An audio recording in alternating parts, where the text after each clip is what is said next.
Hey Falcon fans, I'm Thomas Mott. Welcome to our Atlanta Falcons grading video here after round one. Atlanta has made one pick so far in the NFL draft up to on filming this video. I want to grade the Drake London pick, talk to you guys about it, and talk about the pros and the cons and what essentially you can expect the Atlanta Falcons to do in round 2 and 3 as they still have plenty of needs on this roster. So, to jump into it, if you didn't see, Atlanta took Drake London at number 8 overall in the NFL draft. The wide receiver out of USC, 6'5", absolutely massive, and a very, very good player. And he was going to have a really crazy year and might have been drafted even higher had he not broken his ankle early on in the USC season here in 2021. However, it's an interesting pick, and I want to first give my thoughts on this. I just don't see this helping in 2022. Now, say, Thomas, this is a rebuilding team. It's going to take them a while. You don't need win-now picks. That's fair, but you really need a pass rusher, and you really still need kind of cornerback, and you still might need some offensive line help, and oh yeah, you need a running back. I'm not saying they don't need wide receiver. They 100% need wide receiver. I mean, that's very, very clear. But at the same time, when you look at a guy like Drake London,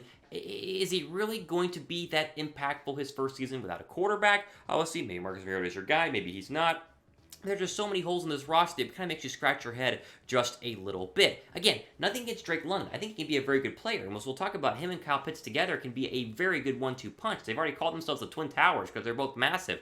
But at the same time, I just would have kind of thought about maybe a pass rusher there, maybe a trade back. Reportedly, there was, an option to trade back, and they decided not to go ahead and take that. And so we got to trust that this guy's going to be an elite receiver because when you take him at number 8 overall, he's got to be incredibly elite.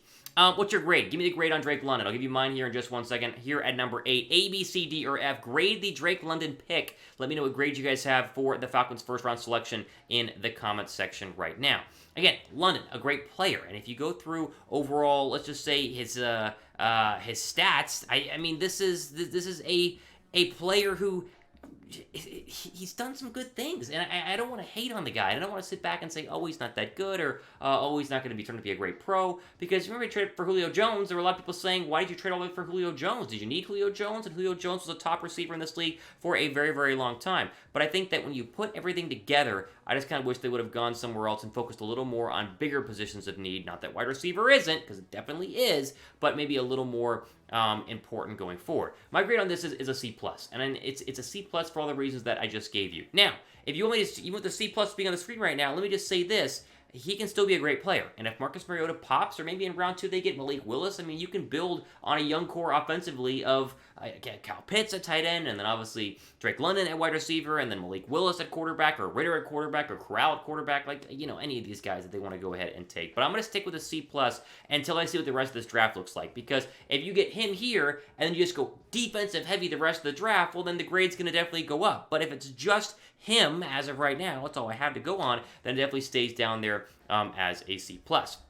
All right, let's go ahead and quickly mention that we're going to be live for day 2 of the NFL Draft on our main Chat Sports channel. So if you guys want to be a part of that, go down below and subscribe to our main Chat Sports channel. Now you can just search Chat Sports in the search bar above me right now, the YouTube search bar, and it'll pop right up. So that's an easy way to do it. Or in the description box, or use the link on your screen right now as well to go ahead and subscribe to our day 2 coverage as the guys in Dallas in our main Chat Sports studios will have live coverage. I mean, during every single pick, every single round. They were live all night during round 1, I mean, round 2 and round 3, and then 4, 5, 6, 7. I mean, everything. They go crazy up there in terms of being live. Really interactive, really fun. If you guys want to follow it pick by pick while you're on the go, go ahead and subscribe to our main Chat Sports page. We're going to have day 2 coverage there. I'll break it down here after day 2 in terms of what the Falcons did with the reaction and grading video as well.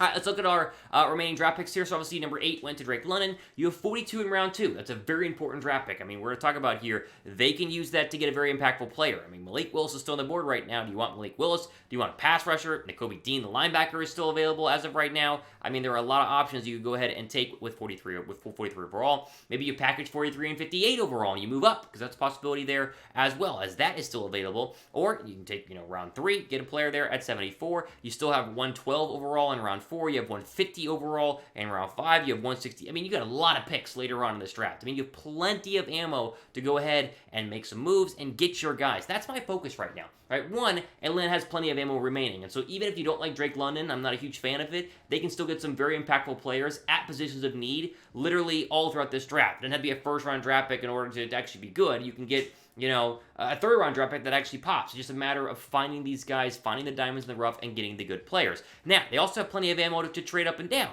And I would not be shocked at all, with only one quarterback going in the first round being Kenny Pickett at 20 to the Pittsburgh Steelers, if Atlanta decides to go ahead and package some of these second-round draft picks and move up. Malik Willis will be there. Nakobe Dean will be there. There are still some cornerbacks on the board. Christian Harris, the linebacker. There are some pass rushers who are still left available. I thought they would go up for Jermaine Johnson when he was falling almost out of the first round. They chose not to. So they have a plan. They have a big board. The question is, are they going to go ahead and stick with it and move forward and hopefully get some other good players here, because you need bodies, and hopefully they are able to fill these roster depth chart holes with some fresh bodies that are going to be good for the long term. Name a player you guys want in round 2. Is there a player that you guys want the Falcons to go ahead and get in round 2? Let me know who that is down below right now in the comments section. I'm just curious to see if they do a quarterback. I mean, we know that they're going to get one. Are they that high on Malik Willis? If you are, well, then you're in a really good spot. If you're not, then you can go and get a linebacker or get another receiver, a running back at some point. I mean, there are a lot of needs. But back to, of course, the main pick and Drake London. Let me just end our day 1 coverage on the channel with saying this. Is Drake London an elite player? I think he can be. Like, was he elite in college? Yes. Can he beat elite in the National Football League? He has all the tools. I mean, I said earlier, Mike Evans. I think Mike Evans is your player comp. If he turns into Mike Evans, this was a great pick. But when you take a wide receiver this early, especially in a draft that was packed full of wide receivers where maybe you could have moved back and still gotten extra picks and still gotten a good receiver, he has got to absolutely pop. And so my question is, will he? And at the same time, and this is important, are you going to get your other positions of need? Are you going to get defensive end? Are you going to go ahead and get linebacker? Are you going to go and get another cornerback? Are you going to get a safety? You need an offensive lineman. Do you need a running back? Like, there are plenty of other needs. Pick a position group, and they need a position, and they need to get that spot. So defensive end is my main hope right now. Defensive end is where I'm holding out here. They've got to find a way to get this pass rush better, because Lorenzo Carter in free agency, even though we were excited about that, it's just not going to do it. It's not going to solve all of your issues. So we will see what happens with the Atlanta Falcons going forward. But the main focus is plenty of ammo, plenty of picks, and so don't panic right now if you're upset with the Drake London pick at number 8 overall, because I still think he's going to be a just fine player. All right, we have plenty of coverage. I'm going to end on this. Not only are we going to cover it here, so it's all live on the main chat sports page, right? It's all live there on the main chat sports page, and then after all of the picks, I come on to Atlanta Falcons Today to this channel, and I give you guys my initial reaction. And eventually, we're going to give full grades on the entire draft class. So when they have all 8, 9, 10 picks, however many they end up with after day 3, I will break it all down here. So make sure you guys go down below and subscribe, because we have plenty of great content coming up here on the channel, even after the draft. And the draft ends, we'll have plenty of great content. So hit that subscribe button. We'd greatly appreciate it. But for Atlanta Falcons Today, we're done with round 1. Go to sleep, wake up, get ready for round 2 and 3 tomorrow. It's going to be a lot of fun. Thomas Mott signing off to the rest of your day.